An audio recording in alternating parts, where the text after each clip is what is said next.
EAGLES, Eagles.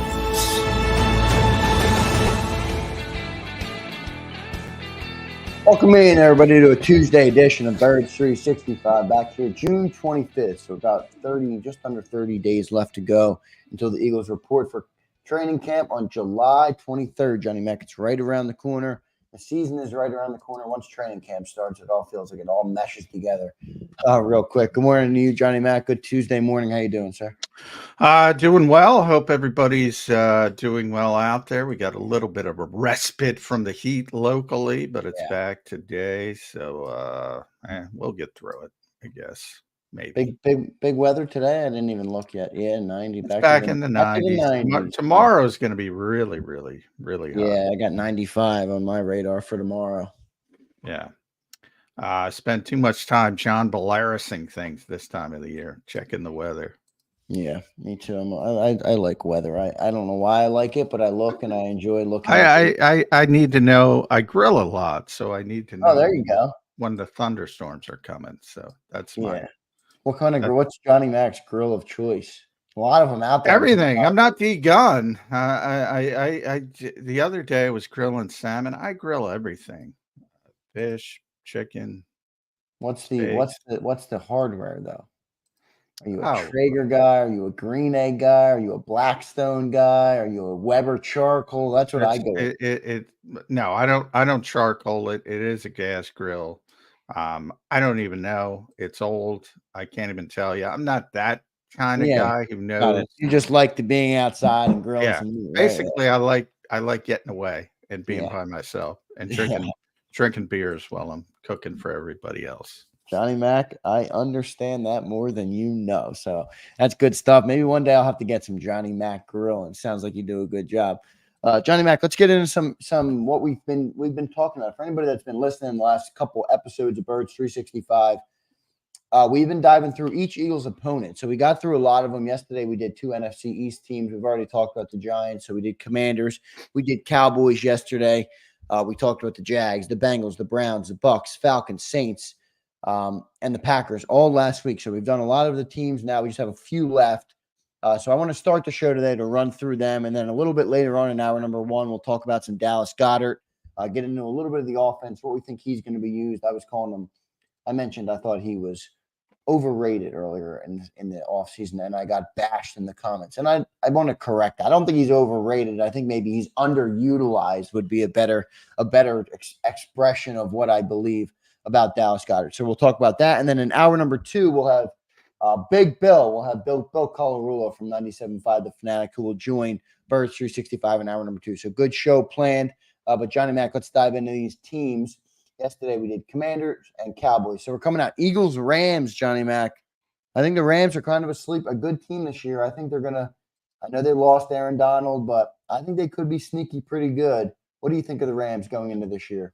Yeah, I'm not in love with the Rams. I think the Rams are one of those teams that are a little bit overrated, I would go. Okay. I'll probably get in trouble in the chat when he calls about it, but I think they're a little bit, and that may surprise people because I'm a big Matthew Stafford guy, have been for years, but he is aging. Still think he's a very good quarterback at the top of the NFC. Don't like the defense at all.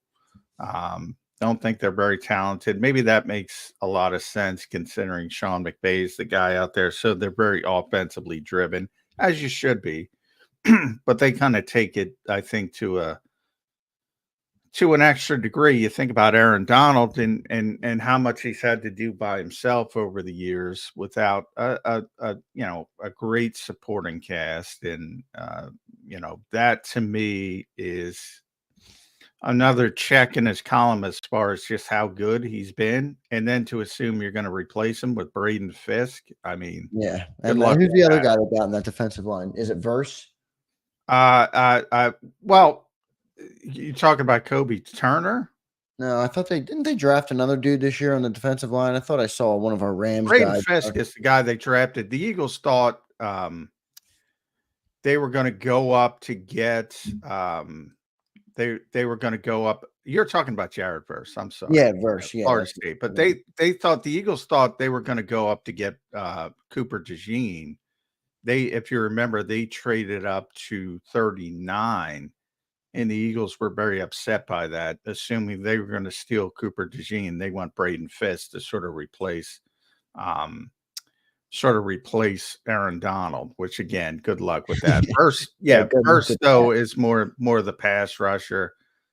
They're going to list them as a linebacker. Well, we all know, edge rusher versus, outside linebacker, whatever. That's Yeah, just right. the billing system.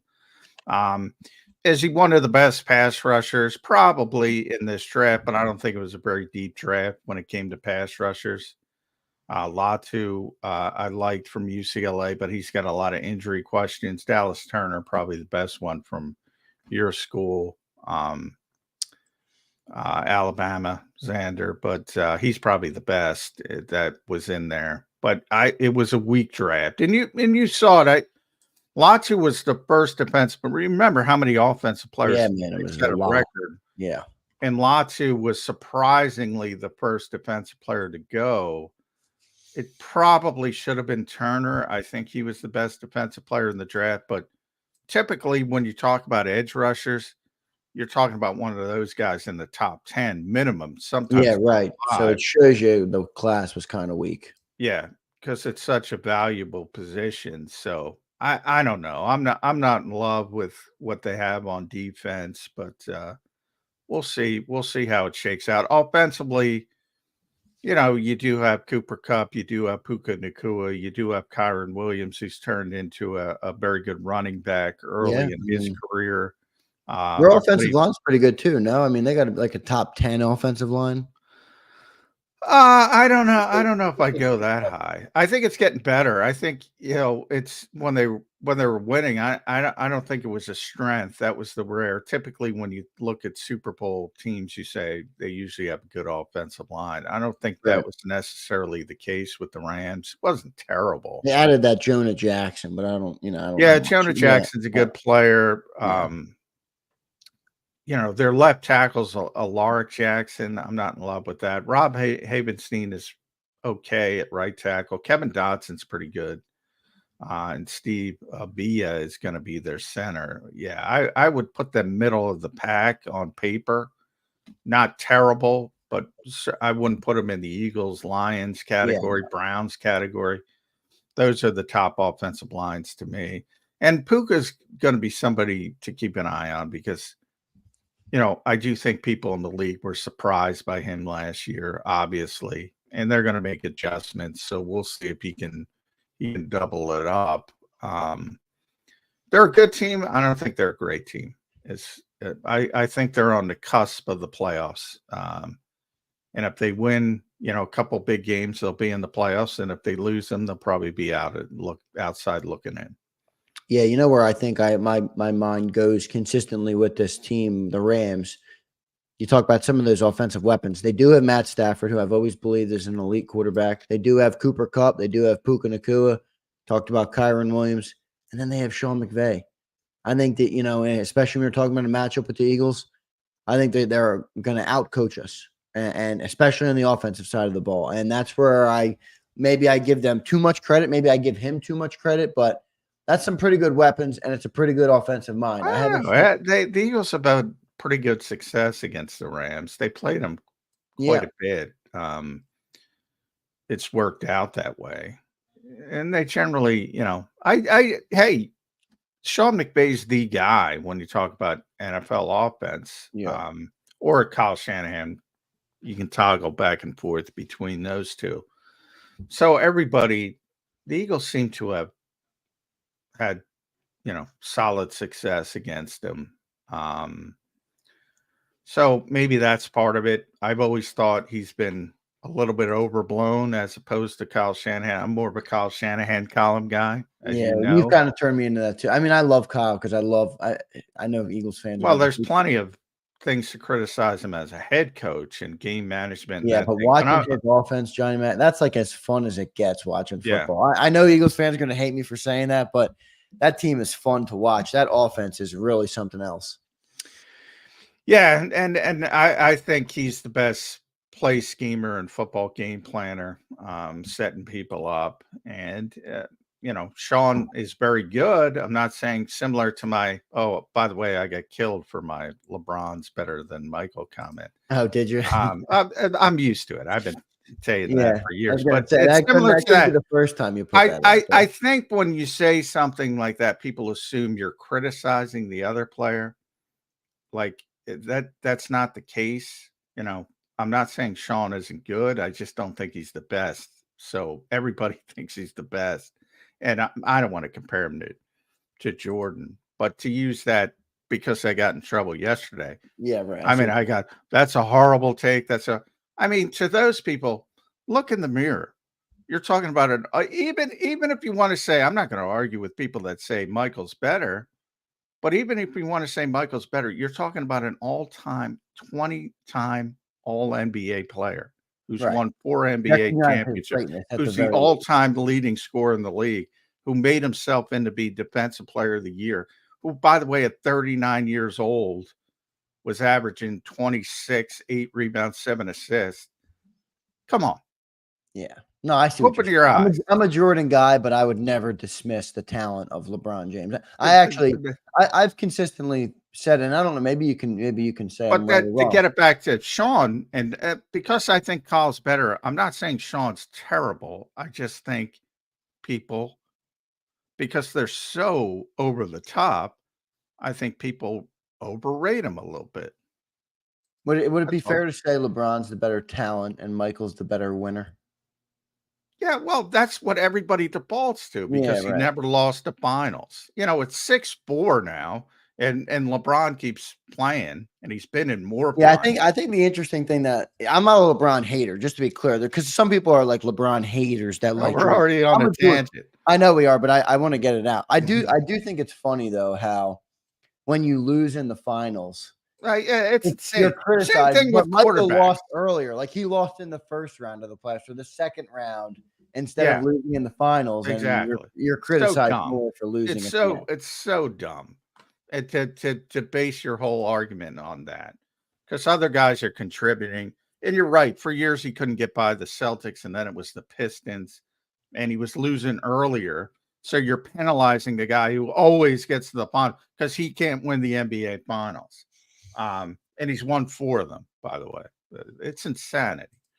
But people hang on to their loves and they won't, be objective about it. But anytime you're all NBA, forget about, I'm not talking about all-star, all NBA. So that's like being all pro in football 20 stinking times. Oh, that's a horrible take, Zander. I mean, those people are just idiots. I'm sorry. I'm with you. Yeah, I hear you. But bringing it back to what your original point was. Sorry for the early tangent on the show. Sean Kyle. Just because I'm saying Kyle's better doesn't mean I think Sean McVay. That's why I brought up the Jordan thing. I think Jordan's great. Jordan's phenomenal. Jordan's one of the best players of all time. Just to say, hey, somebody might be a little bit better is not a criticism. Yeah, I hear you. Tyler Braswell. He's like, we were talking Rams Eagles. What happened? Well, I'm trying to explain the comment. Yeah, Tyler, we'll get it back. Don't worry, brother. Moving on. Let's move on to the next game, which is really a big one. That's when you get into December now, where we're late in the season. I'm hoping the Eagles by that point are clicking on all cylinders, or at least finding their rhythm fully with 3 full months of the season under in the books. But December 1 in Baltimore. The Ravens. How do you view the Ravens coming into this year? I think they're a really good team, John. Yeah, I mean, well, they were the best team in football last year in the regular season. Are they going to be that this year? Probably not. They took such hits to their coaching staff. Number one, they got decimated. They were like a team that won the Super Bowl. Taking away defensive coordinators. Mike McDonald, they're taking away Anthony Weaver's the defensive coordinator in Miami now to replace Vic Fangio. He was on the McDonald staff, so they took a lot of hits. They almost took they won the Super Bowl, and that's part because it's a very well respected organization and has been for years, and they're coming off a bad season. So I almost expect a little bit of an adjustment. It's going to be interesting. to watch Derrick Henry mesh with Lamar Jackson. That's going to be interesting. I don't know how that's going to work. I feel like it might work well because he's just I mean, he's a north to south back. Maybe it just takes some of the pressure off Lamar and might Yeah, open but it up more those for him. RPOs, you need more of a I know, a like shift. he Yeah. to me, yeah, he to me looks like more of a traditional, Yeah, under you know, center back. Yeah. yeah. I don't like that bit. We'll see how it works out. They seem to always be looking for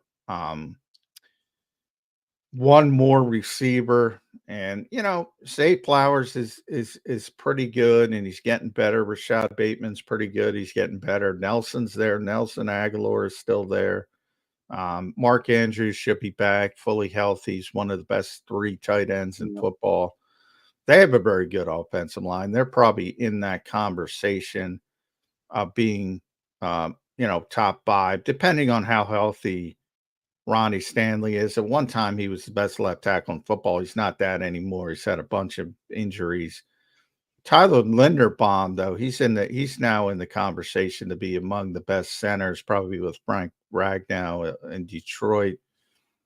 But they're getting a I little remember bit when he was younger. coming out in the draft, a lot of Eagles fans were loving Tyler Linderbaum as a potential replacement to Kelsey at the time. Yeah, he's a very good player. Yeah. Different, but very good. And I think the Eagles will be fine at center. I think Cam's going to be fine, but Yeah, I'm excited about Cam. we'll see. I don't know what they're going to do at right tackle. They drafted Roger Rosengarten. He was a big potential Eagles pick in the second round. I thought if they didn't get a tackle in the first round, but they went a different direction. Defense is very good, but how how good are they going to be with the change in the coaching staff? And again, it goes deeper than just Mike McDonald. You have to change a bunch of different assistants, so that's always a concern. We talk about continuity here. Zach Orr, who was a great linebacker for the Ravens, for people that remember him, is very young. His career was cut short by I forget what it was. It was some kind of illness, and it might have been a spine thing. I have to look, but his career was cut short because of an injury, and it I don't know. We went through very young, first time defense. Does that sound familiar? Now, I think he's better equipped to handle things because they just have a boatload of talent on the defensive side of the football.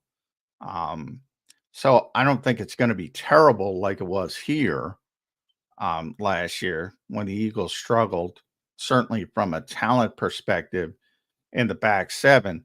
Well, in their back 7, they have Kyle Hamilton and Marcus Williams and Marlon Humphrey. So how bad could it be? But, are they going to take a little bit of a step back? Maybe, maybe. Roquan Smith is their linebacker, pretty good. And they're good up front. They just have a lot of talent, but I do think maybe they'll take a little bit step back because of the lack of continuity, but we'll see. They're very, very good. Yeah, they have a lot. They really do have a lot of talent. I mean, if their coaches, if I guess they're kind of in a similar boat, right? Where like it kind of comes down to how much cohesion they have in the locker room, especially with the new coaches. John, what do you think of Lamar Jackson? And how do you compare him, or how do you He's one of the best quarterbacks in football, but he's got to do it in the playoffs. We just talk, right? everybody's so playoff obsessed.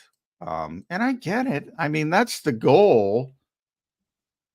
I don't know. He has nothing to prove when it comes to the regular season. Nothing to prove. He's in that Peyton Manning category now, before Peyton finally won one. Right. Where people are just going to continue to criticize him until he wins in the playoffs. But it's a 2-time MVP now. I mean, he's one of the best quarterbacks in football. He can kill you both ways. but he's got to play better in the playoffs. He's been on good teams, and he hasn't performed well. Last season was probably his best playoff performance. It was the first time I think he was, had a better. He had more touchdowns than interceptions for the first time, I think, in the playoffs. I'd have to double check that. Early in his career, he played very poorly in the games, in the playoff games. That's not been the case recently. But until he wins, and they were the favorite, and he didn't get them there. So people are just going to pick and pick and pick and pick and pick. And that's just the way it is. And he's either got to overcome it, or he's not going to overcome it. But man, he's difficult to deal with. It's tough to beat Baltimore when he's on the field. Yeah, to say the least. How do you compare him to like Jalen Hurts? Because they both have that dual threat ability. They're probably the better. two best. With all due respect to Jalen, Jalen's a very good quarterback. This is a guy in the conversation with Mahomes and Josh Allen. Mahomes, I kind of set apart. I forget who did it. Right. They were doing Mahomes, and then you can start the conversation on everybody else. And then you're probably starting with Lamar or Josh Allen, and you can pick your poison. I'll put Darryl up there too, or at least close. Yeah, you can put Joe, but Joe's coming off an injury. Yeah, and Lamar's been doing it longer. He's just really good. He's really good. But people are going to criticize him until he wins in the playoffs. And by win, he's won playoff games. By win, I mean Super Bowl. Yeah, if you look at his playoff numbers, you're right. They were not great, especially before last season. Last year he had 2 games played with no touchdowns, 2 interceptions. The year before that, 1 game played, 1 touchdown, 2 interceptions. So turning the ball over in the playoffs. Last year he played 2 games, 3 touchdowns, 1 interception, 212 yards per game. So a little bit better performances last year, but still not enough to get them over the hump. And you are right. He probably will be, continued to be criticized until he shows he can win. I think there's context there too, though, in that, and believe me, I don't take this as a slight on Jalen Hurts, Eagles fans, but what would Jalen Hurts' playoff numbers look like if he played in the AFC? That when you get to the AFC playoffs, that's a gauntlet, man. It doesn't matter who you're playing. There's a lot of good teams over on that side, and any given day, you're going to play a team that is just better than you, stronger than you, faster than you, and it's tough. Now, that's any game in the NFL, but I think the AFC is that much better than the NFC, and when you play in the playoffs, it's that much more heightened. Yeah, I'm going to disagree from this standpoint. I was there last year. I think what the AFC has is the better quarterbacks. But I look at best rosters. And, most people put San Francisco, Philadelphia, Detroit. Yeah, that's true. Top 5.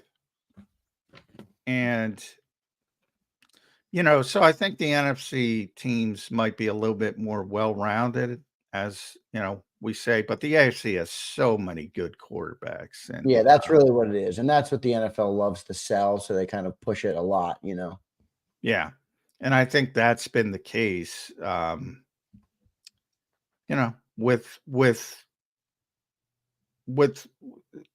the AFC and the mentality of we're better. The AFC is better, or most people thinking that. I think it boils down to the quarterbacks more than the actual rosters. But if you look at last year, if you remember, I think they killed Houston in the divisional round. They had the first round bye. They were the best team in football. Most people thought they were the best team in football. And I think they were in the regular season. And Houston was coming off a big win, big surprise, good feel-good story. And they destroyed them. That's a big win for a quarterback. But it's never considered. We went through this with Andy Reid. Oh, he can't win the big game. He won a lot of big games. Championship, you're in the championship game all the time. You made the Super. You got to win big games to get to those big games. He didn't win the biggest game here in Philadelphia. And then they played Kansas City. And guess what? They lost 17-10. So, and people say, well, Mahomes wins and then blah, blah.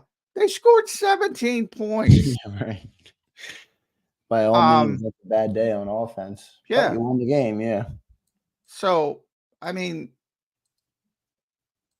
there's always a lot of context to these things, but that's why you just don't boil it down to the quarterbacks. Bottom line is both quarterbacks didn't perform up to the level they wanted to perform at in the 17-10 game, let's be honest.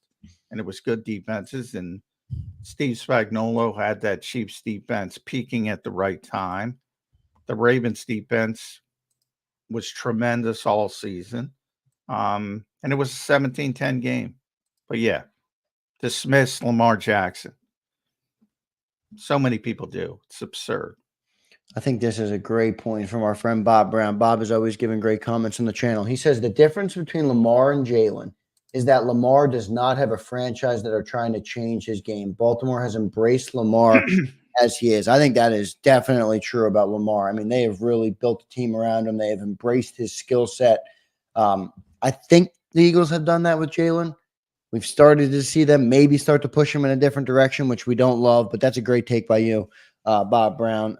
Appreciate you checking in, brother, and appreciate all of our viewers today. I'm sorry, guys. I forgot to bring you in, forgot to welcome you guys into the show today, so I apologize for that. William Burney, our resident Cowboy fan, is in here today. Bob Brown, one of my favorites, Dank Bird Game. Marie, what's up, Marie? I see you chirping me a little bit. That's all right, Marie. What's going on?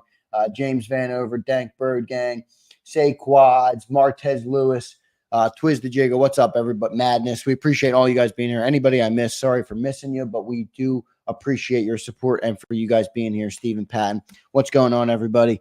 Johnny Mac, let's move off the Ravens. Let's move into the next one, which is kind of a snooze fest.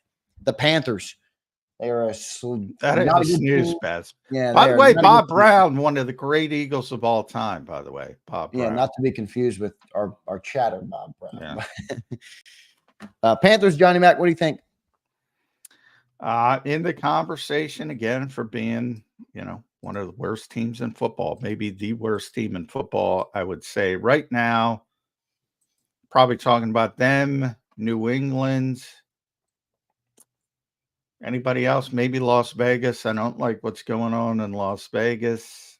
Anybody else I'm trying to think is going to be that bad? I don't know, but they got to be a little bit better. Yeah, it's like almost impossible to go the other way. What do you think of Bryce Young, Johnny Mac? Did not look good. Did not look good. Not at all, man. I mean,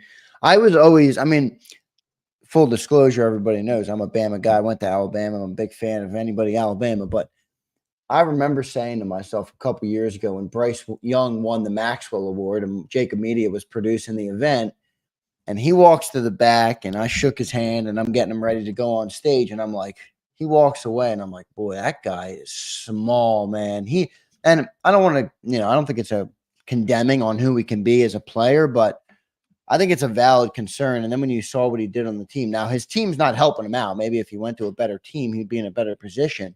But boy, he's small and he did not look good. No, he didn't. And he didn't have a great supporting cast. Yeah, he didn't at all. And that's part of it. How do you handle it as a quarterback? There are guys. Troy Aikman was a disaster in his first season and was able to overcome it, and obviously got a very strong supporting cast. Peyton Manning was very bad, right? I mean, you got to get a better supporting cast, and I don't know if he's ever going to have that opportunity. Well, he's certainly not going to have it this year. I mean, their top receivers are Adam Thielen, who's a great player, was a great player, but he's 33, 34, no longer is what he once was. Xavier Leggett is a first-round pick that shouldn't have been a first-round pick, but we'll see. They believe in him, If you believe in a player, by the way, because I often criticize teams for all thinking alike. So if you're going outside the box and you're right, then you look really good. But, nobody thought this guy was a first round pick, and all of a sudden he's popping up. And, he's their first round pick. And obviously they're in Carolina. He went to South Carolina. So very close, not North Carolina, but very close. Did that play into it? I don't know. You question everything with this organization. For some reason, I brought up David Tepper yesterday. I think we were talking about bad organizations. He's got a lot of money. Everybody was really excited in Charlotte. He's been a disaster. He moves on. He signs Matt Roll to a 7-year deal. He's got no patience to deal with the growing pains. You're constantly changing, constantly turning over. Now it's Dave Canales out of the left field. What the heck is that hire? Yeah, I don't know.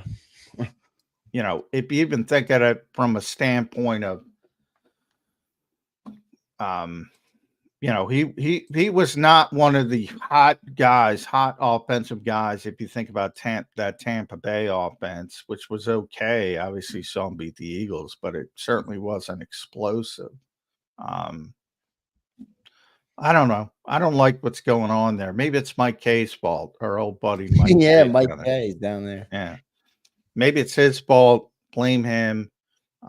They're just a really bad football team, and they're in rebuilding mode. And we'll see if Bryce Young can be, Peyton Manning or Troy Aikman, overcome those early hiccups as they continue to build, continue to add good players, hopefully. Or he turns into David Carr and he gets so destroyed from a confidence standpoint. But when CJ Stroud goes into a bad team and they turn around immediately, and he has that kind of historic year as a rookie, it just looks bad. It looks bad. It absolutely looks bad, but geez, bringing up that Texans team, how good have they done, Johnny Mac? I mean, they turned the Deshaun Watson thing into the best thing that ever happened to the organization. I mean, they have really done a good job. And Nick Cesario's proven to be one of the best GMs in that fact that he's brought in a ton of talent to go along with it. And now you look at, forget about guys like Nico Collins developing and Tank Dell, and now they bring in Stephon Diggs on top of it. A good team, man. And they have, Robert Woods and John Mechie's coming back from leukemia. How could you not root for him? They got a great young quarterback. They added Joe Mixon. Defensively, they added Daniil Hunter to Will Anderson. Yeah. That pass rush. They still have the great Derek Barnett.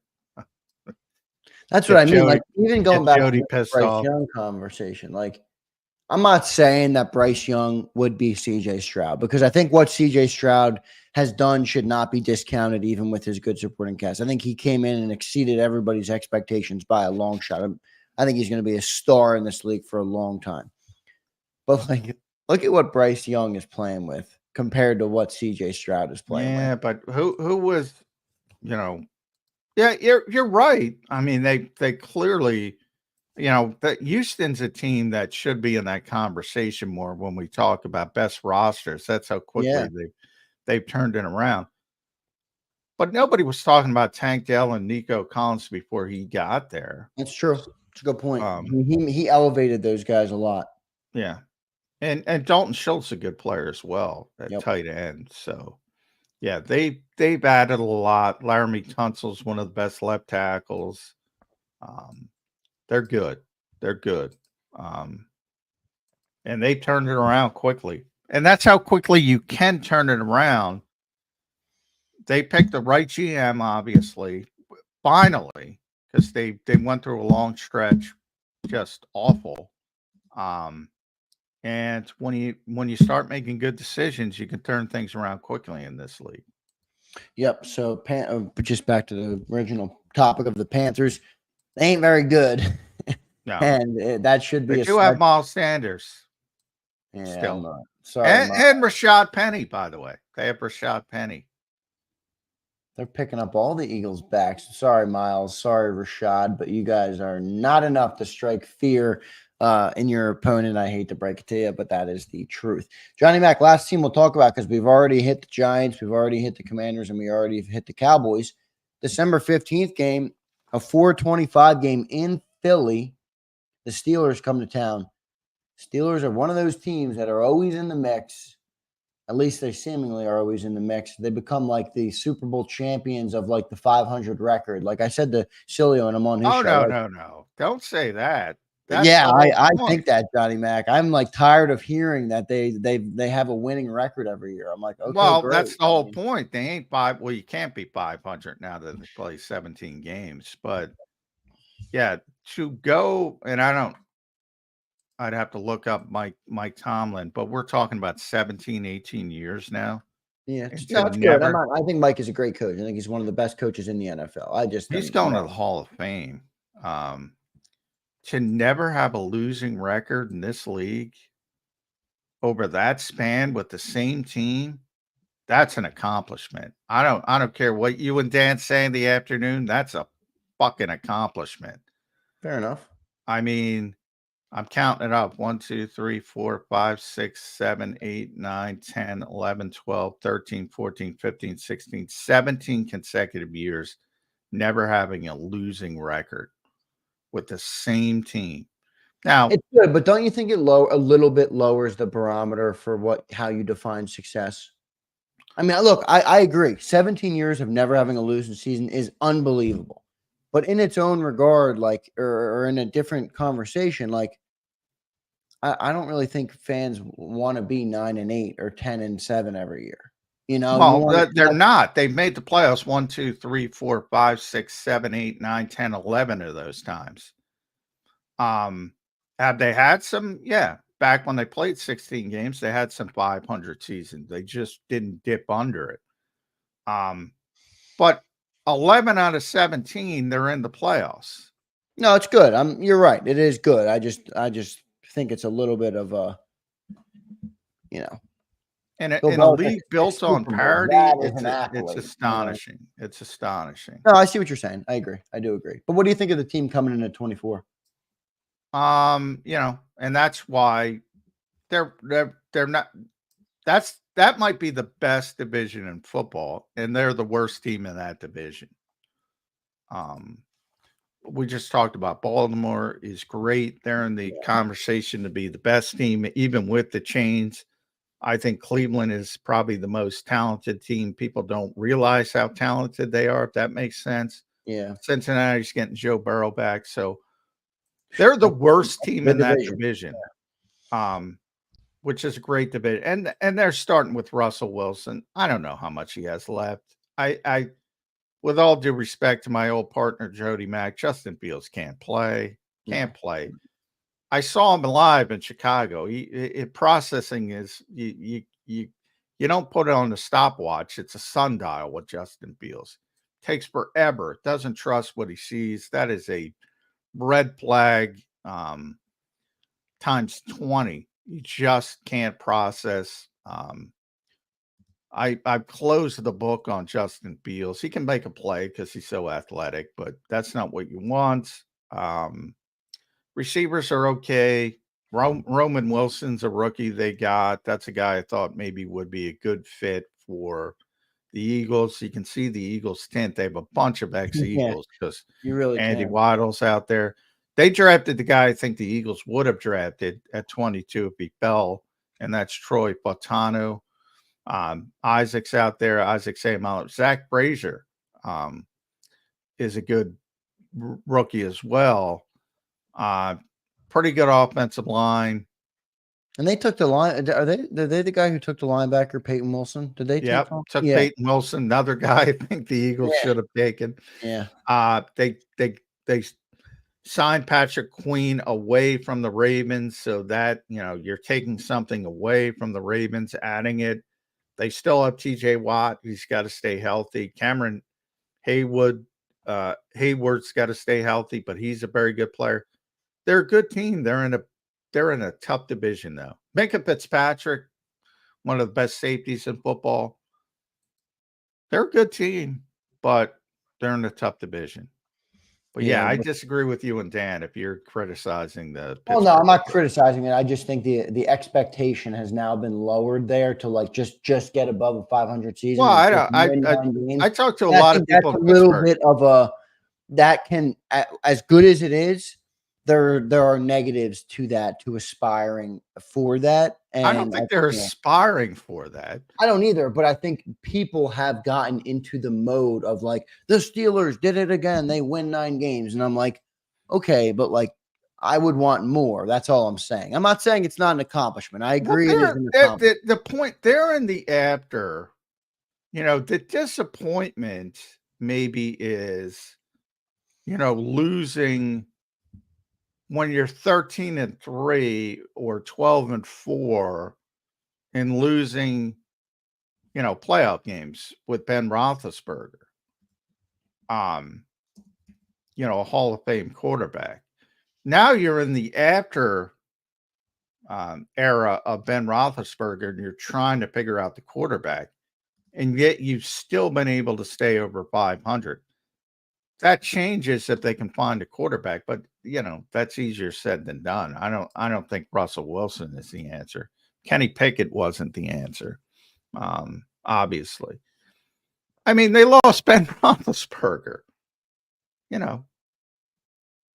So if you want to go back a couple years, when they were winning 12 games, 13 games with Ben, and they would lose in a wild card game or a divisional round game, that's a little bit more disappointing because you consider yourself a legitimate Super Bowl contender. Right now, to go 10-7, they won 10-7 with whoever. Kenny Pickett started games. Who else started? They had like 3 quarterbacks. Mason Rudolph started. I forget the other guy. Yeah, to win 10 games and that, I mean, that's like, there's a sliding scale here. I always say coaching is about getting the most out of what you have, not about winning the Super Bowl. Not everybody's prepared for the Super Bowl. We just talked about Carolina. If Dave Canales can get that team to 9 wins, he should be coach of the year. We're not talking Super Bowl. So the Ricky Bobby rule, people have to stop with the Ricky Bobby rules. If you're not first or last, that's not how the real world works. Dave Canales is not expected to win a Super Bowl with the Carolina Panthers. That's realism. That's not settling for something. Mike Tomlin's not expected to win a Super Bowl with Russell Wilson at this stage of his career. That's not settling. You're trying to get back into a position of being a legitimate contender who has a chance. But to win 10 games again with that group, that would be a success. Well, and again, I'm not saying it's going to be judged as a success by the Ricky Bobby people. I hear people in Pittsburgh all the time saying fire Mike Tomlin, which to me is insanity. Point, you know what? The point is taken. I completely see what you're saying, and there is a lot of context there. You know what's funny though, John?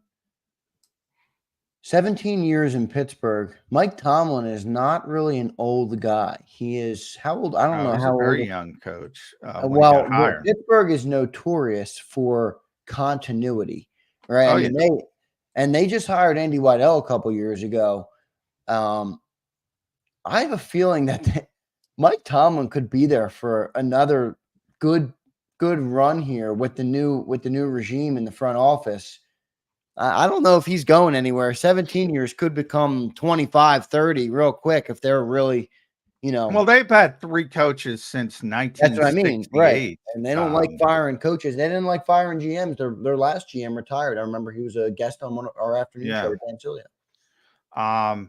He's got a 621 winning percentage over those 17, 18 years. So large sample size. Yeah, he got hired when he was boy, he was coming off 1 year as the Vikings defensive coordinator, and he had a good year, and it was just off the radar. He was sort of like Andy Reid back in the day with the Eagles. Just nobody was thinking. But remember, the Steelers Art Rooney rule, and they, sort of at the time wanted to put their hat behind the rule and say, all right, we're going to hire a minority, which, people can argue whether that's the right way to go about things or the wrong way to go about things, but it worked out for them.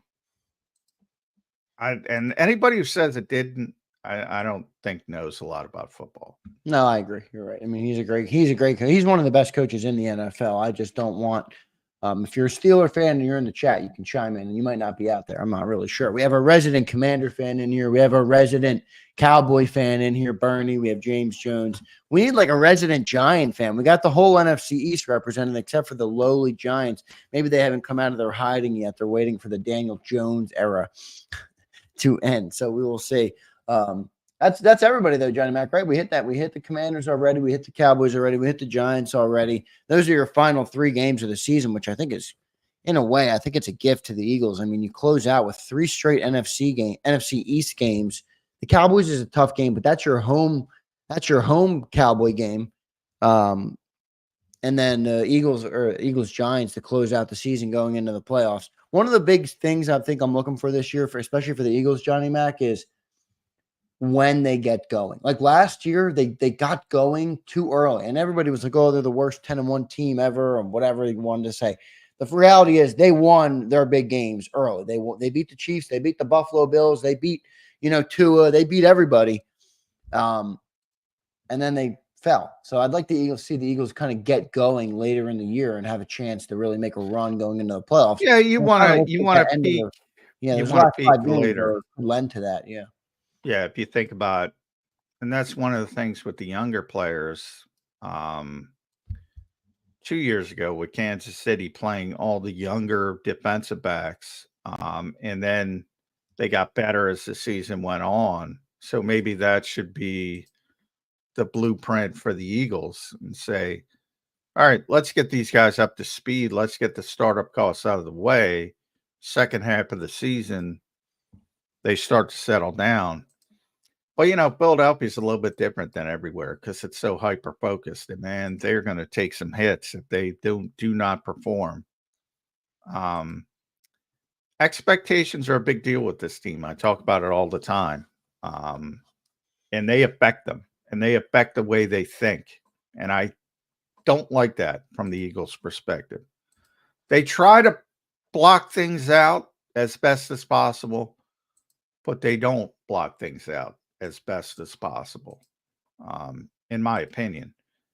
And they let expectations steep into their thinking.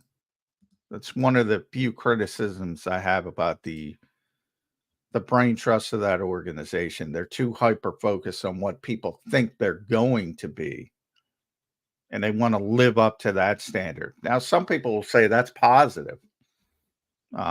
To live up to this maybe unrealistic standard. I don't think it's a positive. I think it's don't pay attention and just figure it out. But that's easier said than done, especially when you have an owner who's probably more in tune with that side of things, the expectation phase, than, which again, overall, that's a good thing. To have an owner who wants to win, does everything to win. Puts his money where his mouth is. Yeah. Overall, it's a good thing. But there are some unintended consequences to that. And one is what you just talked about. Think about the narrative last year. Worst 10-1 team ever. Most miserable 10-1 team ever. It almost became a self-fulfilling prophecy because of the weight of that. I remember Nick asking Nick that exact question because it came out that nobody's having fun. And I asked him, are you guys taking a breath to have some fun? And he claimed at the time that they were enjoying. They weren't. They were miserable. And they were 10-1. You think part of that is Jalen Hurts? Not even knocking him. I just think that's how the guy is wired. I don't think so. I think that's from the top. You know. And he's top on the field. I'm talking top of the organization. Yeah, no, I know what you're saying. Yeah. Yeah. I mean, part of me is like okay with it because I like the way Jalen Hurts is like we got to continue to get better no matter what. But I do think, you know, like you've mentioned, there are some things that could potentially be downsides to it. So I certainly understand that point of view. Eduardo says, Zander, John, what's your record prediction for the Eagles? So Eduardo, we did do our win-loss. We did it after the schedule was released. I came down at 13-4. Johnny Mac, what were you? Were you 10-7 or were you 11-6? You were 11-6. And then we did the Jody Mack game of if you had to go up or down. Both of us went down. John went down to 10. I went down to 12. I'm going to make John do another one of them right before we go to training camp. And then we will do a final one right before the season kicks off. So I had 13-4, which many people called me an Eagle homer for, which I'm all right. I will live with that. Many people called me an Eagle hater, although that depends on the day. Sometimes I'm apologizing for the organization. Sometimes I hate the organization. It's so true, Johnny Mac. I have seen that more since I've been hosting this show. That the names for Johnny Mac are very all over the scale. Tells me I'm doing my job right. That's true. You know, some people think I'm defending you, and some people think I hate the organization. Hey, Johnny Mac, I appreciate the truth that you bring to the show, and I think as our numbers have reflected over the last 3 years and counting three plus years, I think the people appreciate it as well. Let's get to our first commercial break. Good rundown of all the Eagles' opponents. So some pretty good teams in there. It's the NFL. You're always going to have good players and good teams you're going to play against. So we will see how the season shakes out. I want to thank everybody again for being in here, showing off Bernie, James, SMD Eagles, Philly 559, Dullahan, Crowley. Appreciate all you guys being here. Make sure you guys drop a like on the show. It's the best thing you guys can do to help us grow. So I don't know what we're at right now. If somebody can give me a running count, let's try and get to at least 100 likes. It's a 2-hour live show. So I'd like to get to 100 before we end the live show. So if you're in the chat, if you're enjoying the show, if you're a fan of Birds 365, make sure you hit that like button on YouTube, or if you're listening on the podcast, drop us a review and leave us the 5 stars. So we appreciate that. Only leave us 5 if you like it, if you think it's a 5-star show. If not, I'm not going to ask you to leave the 5 stars. But we're going to take our first commercial break. We'll be right back. And then coming up in hour number 2, we'll have Bill Colarulo. But I got some Dallas Goedert questions for Johnny Mac when we come back out of the break. Stay tuned on Birds 365. If you missed any of today's show on the JAKIB Media channel, listen to the podcast on your way home. Available on YouTube, Apple, and Spotify.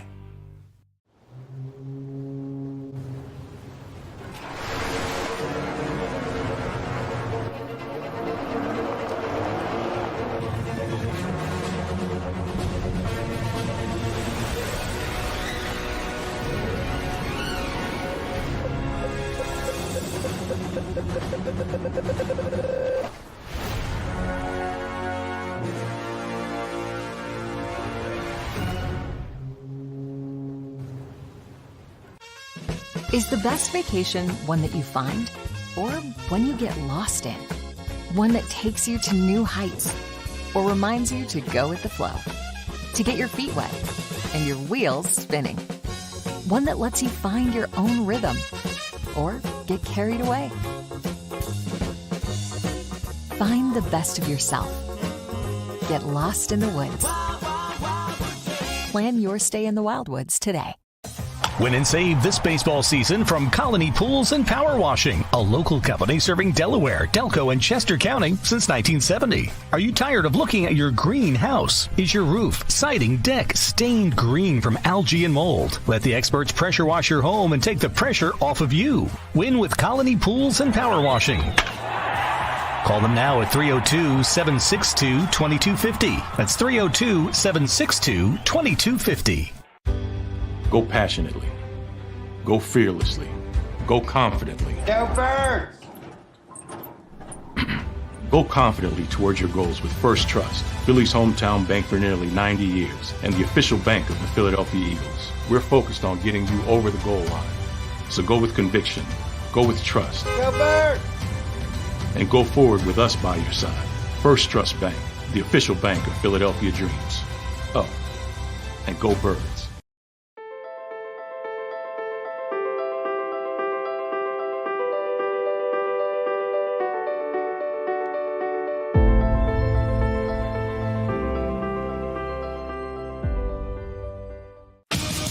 The greatest fans on earth. It's a bold statement, but would you expect anything less from Philadelphia? 58 years of heartache creates a toughness, a grit, a resolve not found in most. Sure, our prayers were answered, but now that we've had a taste, we're looking for more. Pondley Hockey, official partner of the Philadelphia Eagles. EAGLES, Eagles.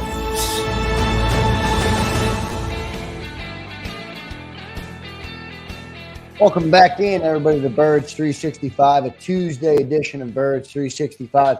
Had some good conversation in hour one talking about Eagles opponents. Now I want to talk about the Eagles tight end, Dallas Goedert. Johnny Mac, there was a piece in the Inquirer about Dallas Goedert. He still feels like his best years are ahead of him. I don't know if that's true or not, but we will talk about it. We'll talk about what the expectations for him on this team are.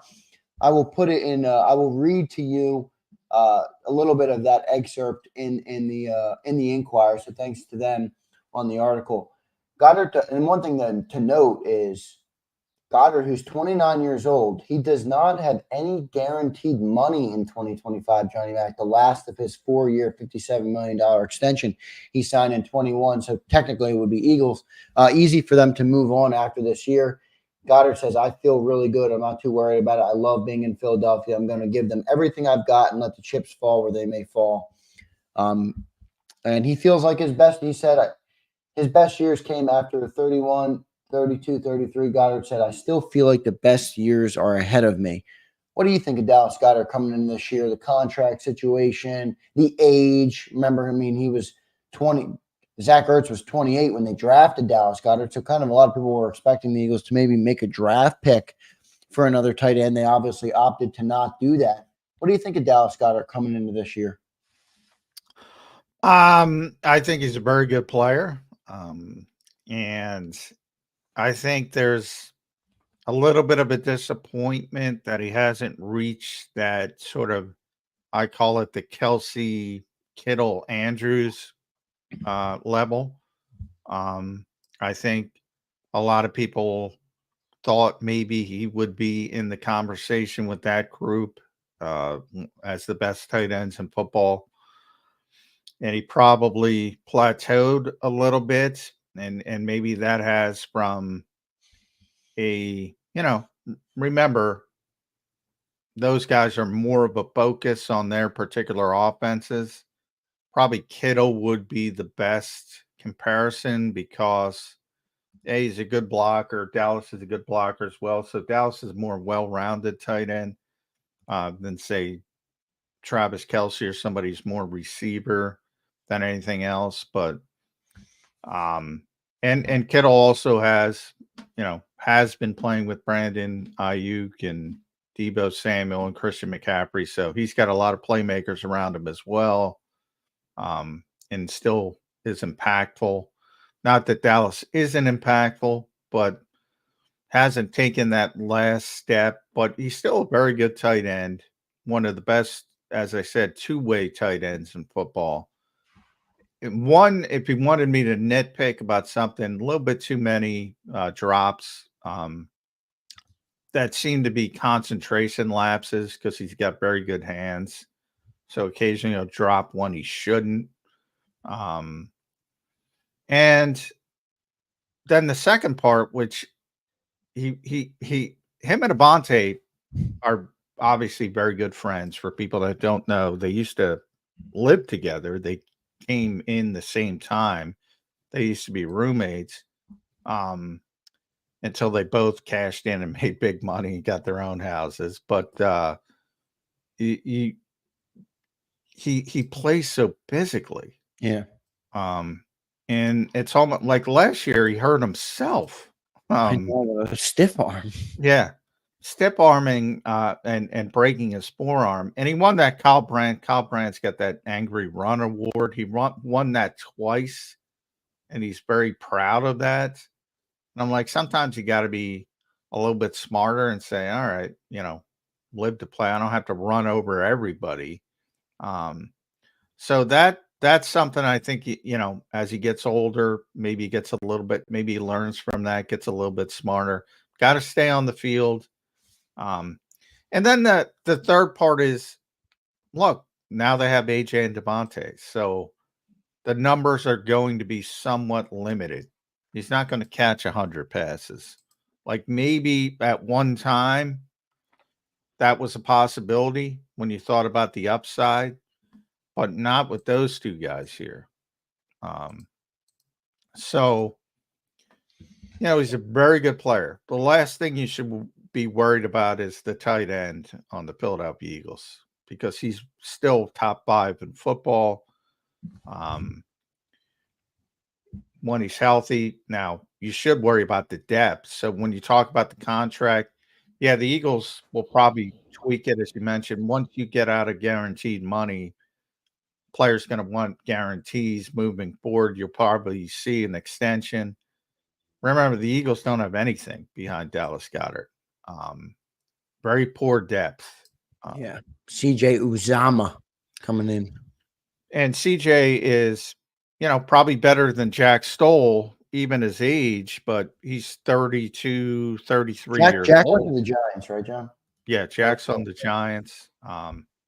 CJ's 31, so he's going to be 32 in January. So he's older. He's a good player in Cincinnati in their run to their Super Bowl. Very good season. Signed a big money deal with the Jets, didn't live up to it. More of a blocking tight end. So I'd like that from a fit standpoint as a backup, because Dallas has always been their best blocking tight end since he got here. And now, because you have somebody who can really hold up, and Jack was okay, but this guy's top tier, depending how much he's got left in the tank. So that enables you to play Dallas Goedert as a flex receiver even more if you want to. And then you have Grant Calcaterra and Albert Ogbegbanon. EJ Jenkins showed some things in camp, but not a lot of depth at tight end. So if you're thinking the Eagles are moving on from Dallas Goedert because he's got no guaranteed money, I think the opposite. They're going to work out an extension. Yeah, I think they will too. And maybe they draft somebody down the road, but they don't have it right now. So Dallas is the guy. You think Kellen Moore's offense is going to, maybe get the – I agree. Look, I mean, I get it. AJ and Devontae, it's already hard to get him the type of reps or the type of targets that somebody of his caliber might be expecting. But I do think there's going to be an increase this year with Kellen Moore. I think Kellen Moore is a guy that likes to spread the ball around a little more and at least give Jalen Hurts the option to have a couple more targets toward Dallas Goedert, toward that middle of the field. You think Kellen Moore's offense will be beneficial for Dallas Goedert? Well, I know Dallas has said it a couple times. He said it with us. He said it in that Inquirer piece he said from Jeff Nyberg, my buddy Jeff, hat tip to him. He said it a couple times, the quick passing game. I think he's excited by that. I'm not excited by that. I know you're not. He is, because he thinks he's getting the football more. We just talked about it with maybe you remember the commenter about Baltimore building their offense around Lamar Jackson, and that's the right way to do it. Remains to be seen. Maybe the Eagles do it, but I hear a lot of lip service about going in different directions that I don't like. And that's one of them. I'll tell you Like, what, I don't Mark want him getting rid of the football quickly over the middle to Dallas Goedert for 5 yards, and then maybe I don't want that. I Yeah, don't you think want that's Jalen Hurts at his best. I get it. I get what you're saying. But, even just drawing to that comparison right there, Mark Andrews gets a lot of targets from Lamar Jackson. Now, I mean, they don't have the receivers that the Philadelphia Eagles do. I'm not saying that. But I do think it wouldn't be a bad thing. I think it would help Jalen Hurts to be able to find some of those guys more. And I do understand what you're saying when you're like, when you have AJ and Devontae, man, the offense is going through them. I don't really care. You got guys like that, but I think Dallas is that good too, or at least close to it. And I'd like to see maybe him be more involved in this game plan a little more. Maybe not 5 to 5, Well, when people make the comp between Lamar and Jalen Hurts, they do it for obvious reasons, but they also do it probably without, peeling the onion back a little bit.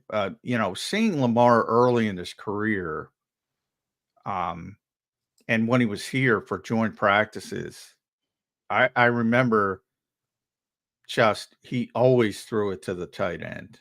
Always. He was just comfortable doing it. Yeah, right. That's been his comfort zone forever. And they had like 3 tight ends at the time, and he just always went to the tight ends, and that's another example of the Ravens building around what he does best. I think people assume, oh, he's the mobile quarterback. Jalen Hurts is the mobile quarterback.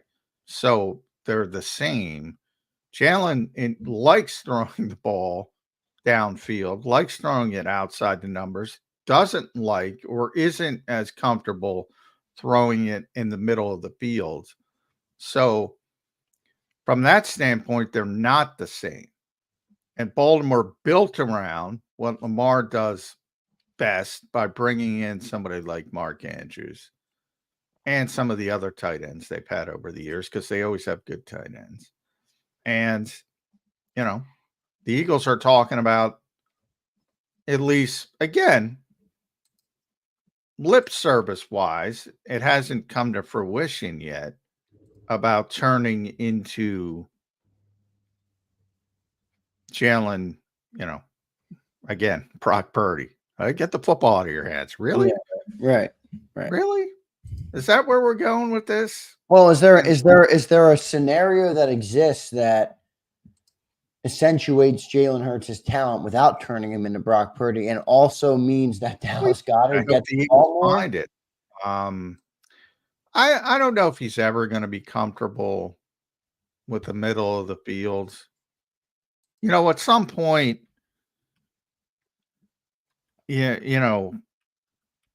it's great to keep a ball. You can get better at it. You can add to it incrementally, and improve that way. Harm than good than to force it. But we're talking about 51 starts plus 5 in the playoffs, 56 NFL starts. Is he going to get comfortable in 57? That's a large sample size. So, not that you can't get better. That's what I said about dumping the football off, about quick throws, about hot routes. Not that you can do it, you can't get better at it. But to assume, oh, you can't play, that's what made you successful over those 56 starts or whatever, and you won, at a 667 winning percentage. Oh, stop doing that and do this?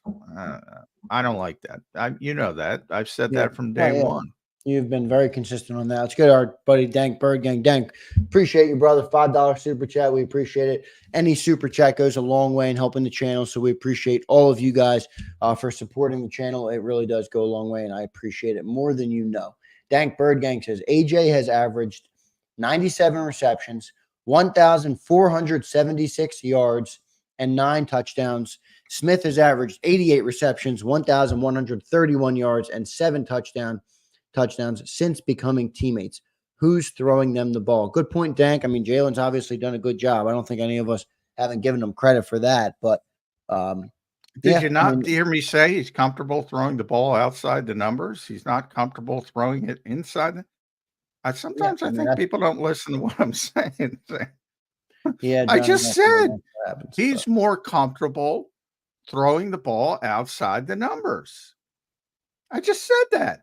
Yeah, and that's why the receivers' numbers look so damn good. I mean, we're talking about Goedert here, so I get it, Dang. I get what you're saying. Jalen's good, but that's a separate point from what we're talking about with the middle of the field and stuff. But I do appreciate the super chat, brother. Thank you, man, for dropping that in there.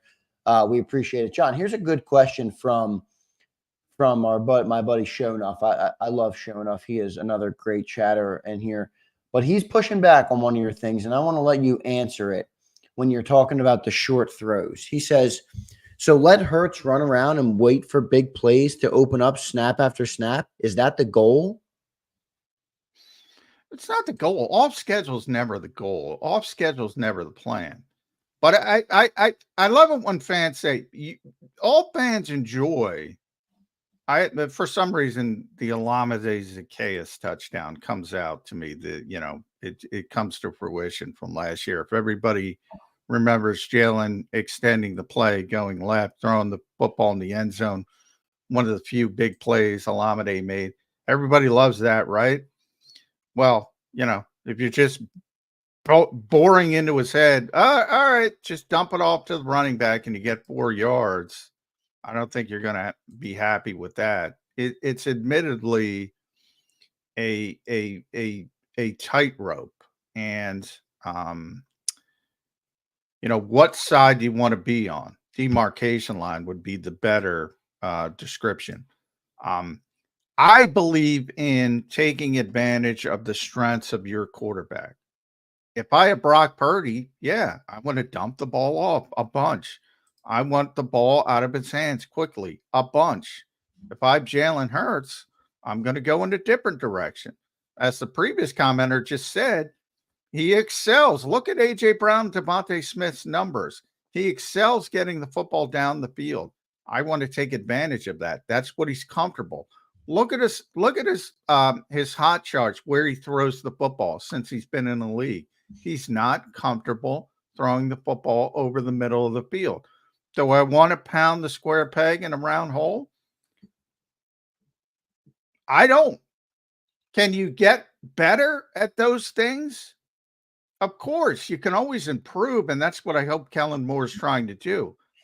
Slightly improve in areas of weakness, take advantage of areas of strength. I think it's pretty simple. Because I think I do.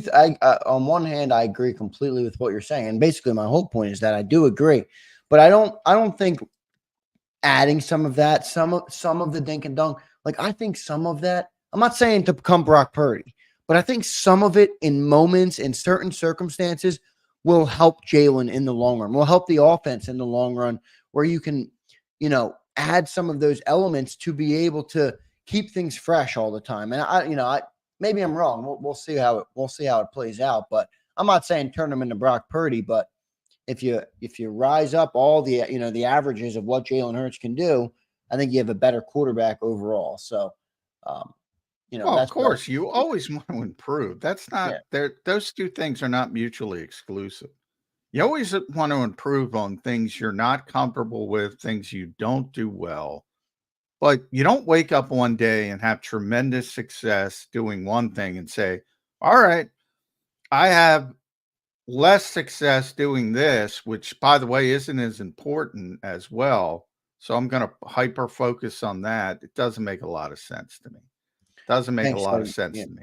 Dang followed up, said, I know that I'm adding to your point. It was more in general. So he was just pointing out how good the receivers have been in the offense. Dank, again, we appreciate the super chat, brother.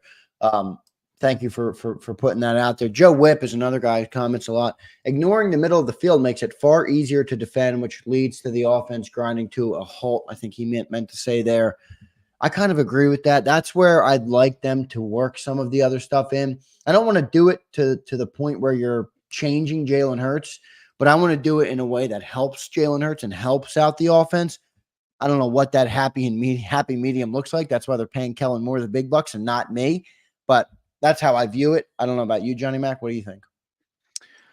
Well, I don't know if you can describe a top 10 offense as grinding to a halt. I think everybody's hyper-focused on the collapse, and I get why, because it was ugly and it was awful and everything, any adjective you want to throw on it. But I also think you're leaning on the small sample size as versus the larger sample size when you have, an all-pro receiver who's at 1,496 yards and 1,456 yards. And you have a wide receiver, too, who's over 1,000 yards. And you have Dallas Goedert effectively catching the football as well. And you're hyper-focusing on a small stretch, which, again, I get, but you can't overreact to it. I'm not going to say, oh, the league figured out Jalen Hurts. Like there's that whole Nick Bosa quote when we showed everybody how to stop the Eagles, and it happened to be the stop of the Eagles. So a lot of people gave it more credence than it probably deserved, because Nick probably doesn't know what the hell he did do. He's just rushing the passer. It's not like he's, intricate game planning of what went on. They just out-talented the Eagles and beat the brakes off the Eagles. And if anything, they affected their competence. They didn't write a blueprint to anything. But, from the hyper focus, I'm not changing Jalen Hurts. Evolve, yes. Take advantage of what you have. Don't try to turn him into something he's not. That's all I'm saying. Boil it down to that. Use the Brock Purdy. Don't turn him into freaking. Why would you want? I want him under center. I hear this all the time. Why? Why? Why do you want the football out of his hands as quickly as possible? Have you not enjoyed the extending of the plays? Have you not enjoyed the 667 winning percentage? Have you not enjoyed the Super Bowl run? Why? We went through this with Donovan McNabb in Philadelphia. And Donovan probably hurt himself by trying to prove it to people. Different era where people weren't as accepting of a different style of quarterback play. Now they are. Now they are accepting of it. So take advantage of it, is all I'm trying to say. Don't stymie it. That's the worst thing you can do. No, I see what you're saying. Yeah, it makes sense. I mean, I think everybody who, understands football knows that it makes sense. But I do think the other context they're talking about is valid, in terms of evolving and making him doing things that maybe right now he's not comfortable with, but it would benefit him as a quarterback. Do it in practice all you want. And then you're playing the games, practice is about getting better, not about winning, not about plays, not about touchdowns. Sorry, Elliott, not about completion percentage. It's not what practice is about. Practice is about getting better as a player. Do it all you want in practice, but when the games start, take advantage of what the quarterback does best. Well said, Johnny Mac. Let's get to our next commercial break. Coming up next, we have Bill Colarulo. Big Bill from 97.5 The Fanatic will join us next. Excited to talk to Bill. We had a shortened segment last week, but still good stuff from Bill. He's back. He's honeymoon fresh. It's now in the rearview mirror for Bill. He's getting ready for the season. So stay tuned, everybody. Like the show on your way, and stay tuned for Birds 365. We'll have Bill Colarulo coming up next. If you missed any of today's show on the JAKIB Media channel, listen to the podcast on your way home. Available on YouTube, Apple, and Spotify.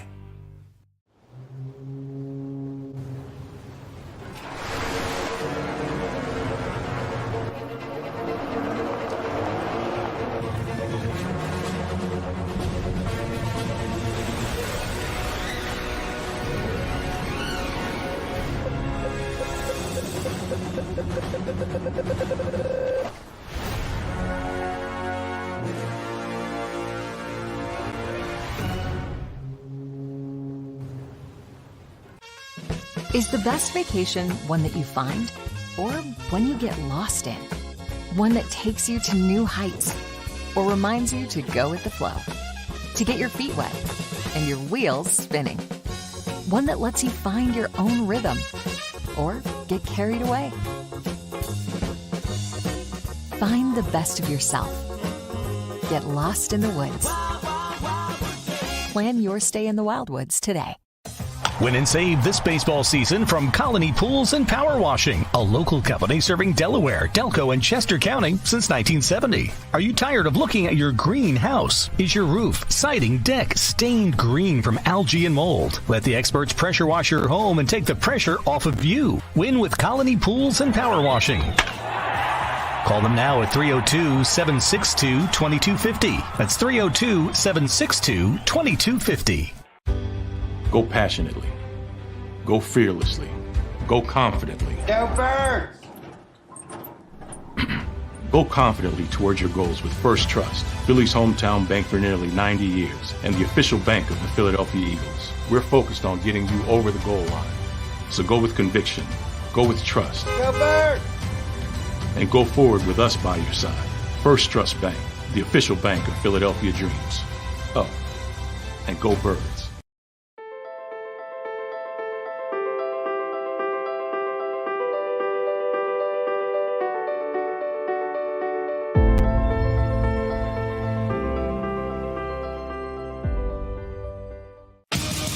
The greatest fans on earth. It's a bold statement, but would you expect anything less from Philadelphia?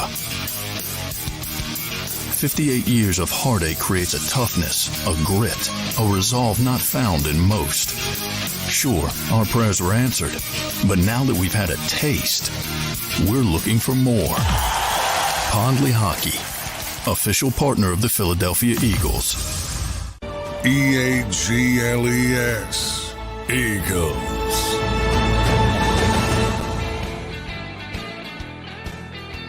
Welcome back in, everybody, to Tuesday's edition of Birds 365, joined now by the legendary Bill Colarulo. Big Bill, what's going on, Bill? How you doing, brother? What's going on, gentlemen? Billy, how are you, bud? We're back in the quarterback conversation. Unfortunately, I don't know. I'm starting to get frustrated. I don't like some of the I don't like some of the signals about what's going on, and from that I mean, I keep hearing Dallas Goedert said it again. Quick game, quick, dump the ball. What are we doing here, Bill Colarulo? What are we doing?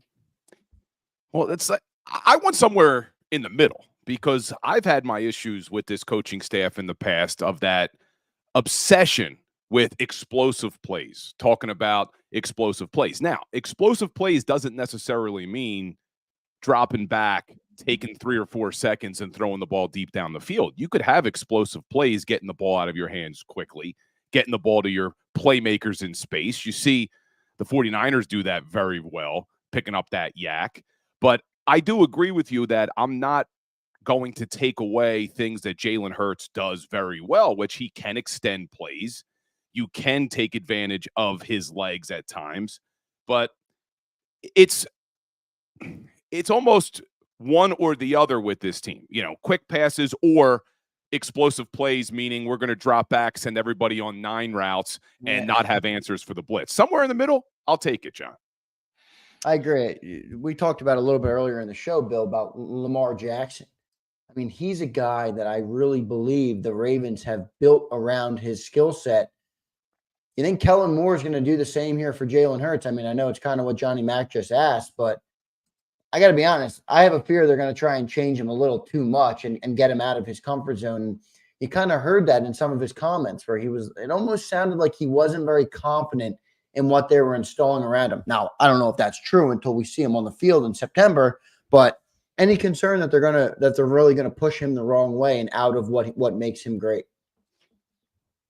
We'll see. Look, we got to see how it plays out on the field. But what I did like is Kellen Moore's first press conference, I believe, if my memory serves me correctly, he did talk about how Jalen Hurts' running ability is an advantage that they want to use and they want to take advantage of. So I'm hoping, because you've never seen Kellen Moore have a quarterback with this skill set. Dak Prescott can't run the way Jalen Hurts can. Justin Herbert obviously can't run the way Jalen Hurts can. But I think Kellen Moore is a smart enough offensive mind that he's going to be able to say, look, I'm not going to try to do what they did in Minnesota, which is force every quarterback that came in to be Kirk Cousins. We're going to try to build an offense around what Jalen Hurts does well.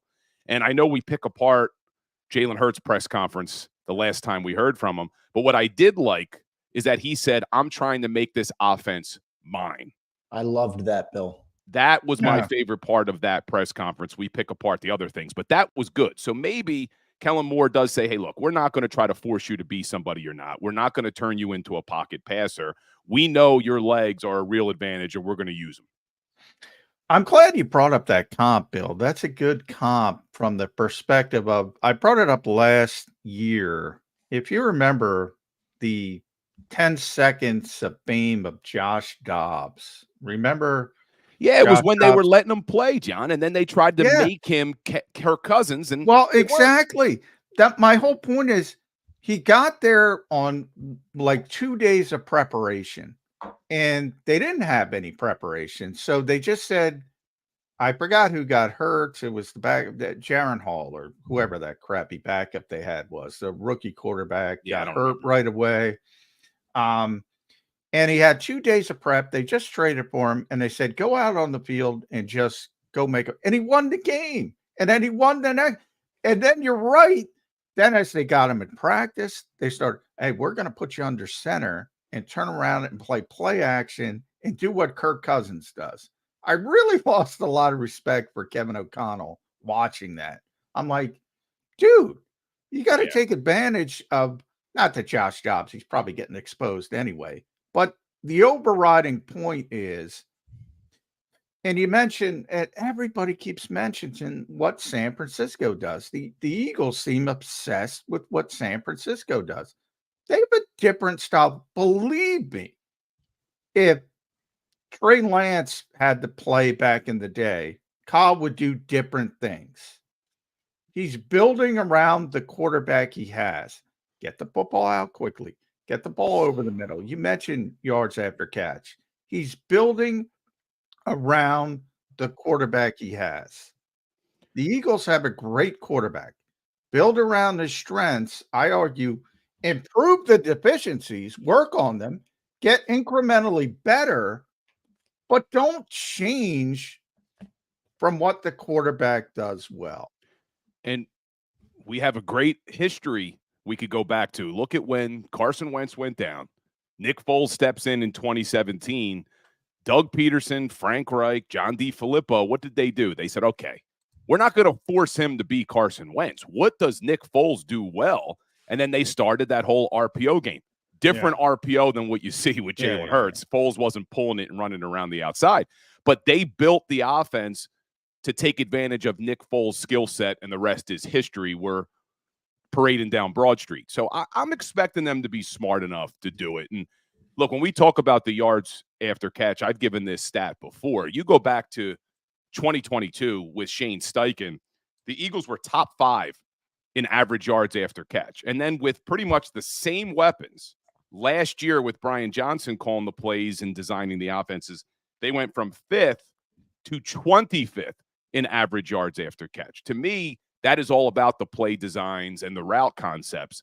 You look at Kellen Moore, even on a bad LA Chargers team last year, they were top 5 in YAC. So I do expect them to develop plays and have those route designs to get the ball to your playmakers in space. And now not only do you have AJ and Devontae and Dallas Goedert, you've added Saquon Barkley, who we know is a tremendous receiver out of the backfield. But I do agree with you. Don't try to fit Jalen Hurts into your system.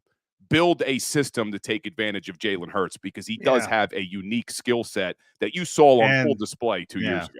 To follow up, guys, Tom Brady, I'm sure you saw it, Bill, the 5-minute clip of Tom Brady explaining how to play quarterback in the NFL. That was incredible. Talking about before the snap, right? Yeah, and he could have boiled it down to 1 minute, to be honest, because, and this is what Kellen Moore, Nick Sirianni, Zander, Krause, Bill Colarulo, anybody who's around this quarterback should be trying to teach Jalen Hurts. Get the offense into the right play. Period. End of sentence. Yep. Period. That's it.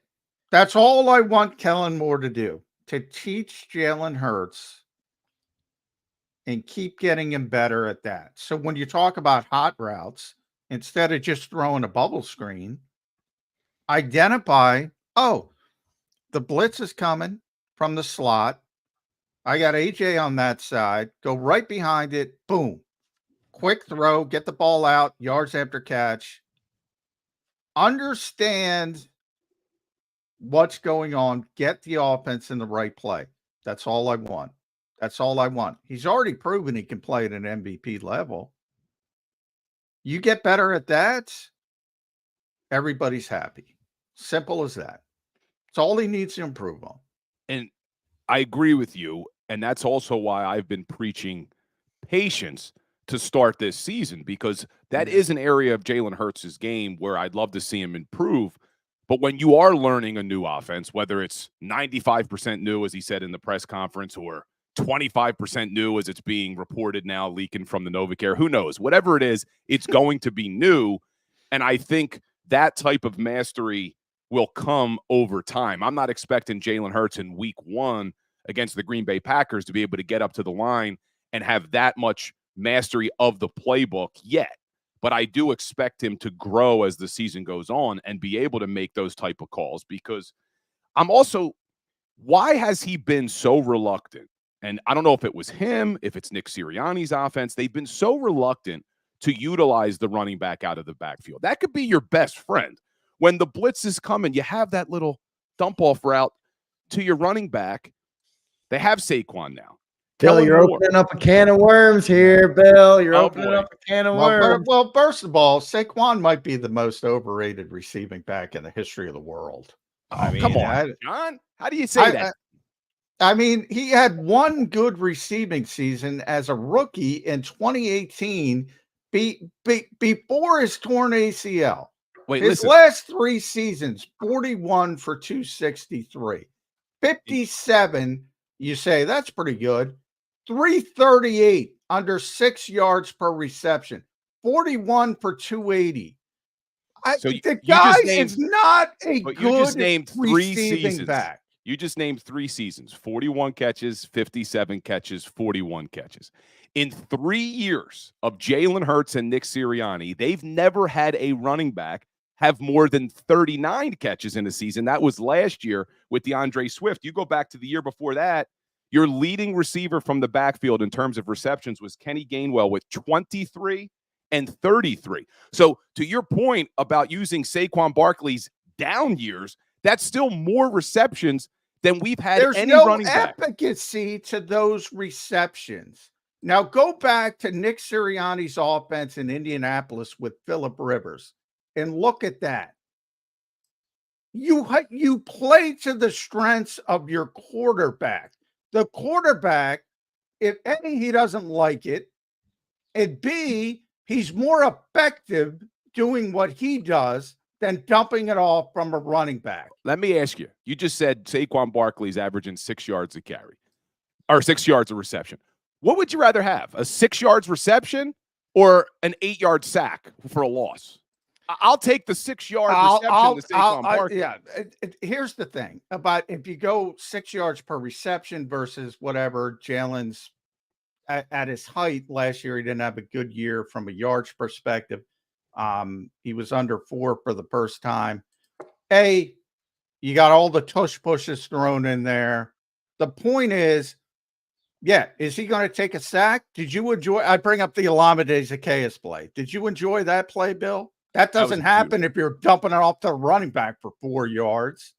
I'm not saying on every play, but how many times, John, did we watch last year where you knew the blitz was coming, especially at the end of the season going up against Wink Martindale, Todd Bowles? You knew they were going to blitz the hell out of you, and there was no safety route. And if there was, Jalen wasn't even looking at him. You had your receivers running 9 routes straight down the seam. They didn't have time. So even if Jalen tried to somehow scramble, there was nowhere to go with the football. I'll take the little dump off pass to Saquon. He picks up 3 or 4 yards. Guess what? My high school coach used to say it all the time. You get 3 yards of play, it's a first down. 3 yards of play gets Well, you the a first down every quarterback, time. and here's the thing. People want to blame the coaches. Blame the quarterback. Jalen Hurts has never really utilized his running backs, but you've He doesn't never like seen to. I mean, you never seen them push it. But either. here's my gift so everybody can hit record. I'm gonna rip Howie Roseman for his 49th birthday. Is it He his turned birthday 49. today? No, Couple days ago. Sunday. Tyler Couple days Steen's ago. birthday today. Maybe our starting right guard. Yeah, should be if he wins it out. Howie's off so freaking off base with this evaluation of this freaking player. So off base. I got to be on the show every day, so I'll be the person to raise my hand if I'm wrong. This guy is not a good receiving back. You bring up Kenny Gainwell. Kenny Gainwell doesn't catch passes because the Eagles don't throw to running backs. Look at DeAndre Swift in Detroit versus DeAndre Swift in Philadelphia. That's the reason DeAndre Swift is in Chicago, because he didn't like this offense and he didn't want to be here. So to assume that this guy, who, by the way, is nowhere near fucking Christian McCaffrey as a receiver, nowhere near Christian McCaffrey as a receiver. He's nowhere near Aaron Jones as a receiver. Who is let me ask you a question. Receiver. Alvin Kamara. Let me ask you a question. Nowhere near Christian McCaffrey, Alvin Kamara. Who was the other running back? Aaron you said? Jones. Aaron Jones. Look at the wide receivers that those running backs played with. Look at the quarterbacks that those running backs played with. You're going to compare Saquon Barkley, who's never had a 1,000-yard receiver outside of his rookie season, when he did have a great receiving year, as you admitted. Excuses. Why the excuses? He's played with Daniel Jones, Tommy Cutlets, and his leading receiver every year had like 700 yards. Does he have pictures of everybody who's ever been? Is he blackmailing everybody? Who? Special players are special, no matter what. No matter what. Aaron Jones, here's the thing about Aaron Jones. Go watch the Dallas game. He's catching passes on wheel routes like a receiver. On wheel route. Saquon Barkley's getting carried down the field by Zach Bond and Devin White. You're going to be disappointed, Bill. I'm preparing you for the disappointed. I'm preparing you for the disappointed. DeAndre Swift is a better receiver, not running back, not runner. Saquon's a very good runner. DeAndre Swift is a better receiver than Saquon Barkley. The Eagles didn't utilize him. You know why? Because they didn't want to utilize him. Because the quarterback didn't. Not that he can't do it. Same thing with Kenny. Kenny Gainwell played slot receiver at Memphis. You think he's not a better receiver than Saquon Barkley? I think what you have to factor in is the total package is better with Saquon Barkley. Oh, yeah, that I'm not denying. So maybe DeAndre Swift was a better receiver. Sorry, my son's coming in. I'll be right out, buddy. I'm sorry for cursing. Yeah, he's okay. I got headphones on. Saquon Barkley may not be as good as a receiver as DeAndre Swift, but when you factor in the total package, not only running the football, better pass protector, better all runner. of it. He's a very good player. This is where I get pissed off. People don't hear where I say he's a very good player as a receiver, and this is where I blame Howie. I go back. He made these comments about, and people think you're setting this guy up for failure. So I'll blame Howie because people expect him to be Christian McCaffrey. And he ain't in the same ballpark as a receiver. Well, we'll see this year. When you put this guy with some other weapons, and I know you say we're making excuses. I mean, come on. He's got Tommy Cutlets throwing him the ball last year. The leading receivers, who? Darius Slayton on that team? The only year he played with weapons was his rookie season when they had Eli Manning and OBJ, and that's when he had all right. 91 catches. I'll go down this route with you, Bill. He's now playing with weapons. You're right. Here's the difference. Saquon's going to get elevated. He's not going to elevate.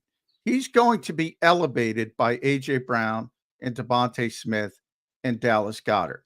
And he's going to be a fine player here. And I hope everybody hears that. He's going to be a very good player for the Philadelphia Eagles. But he's not elevating. He's getting elevated.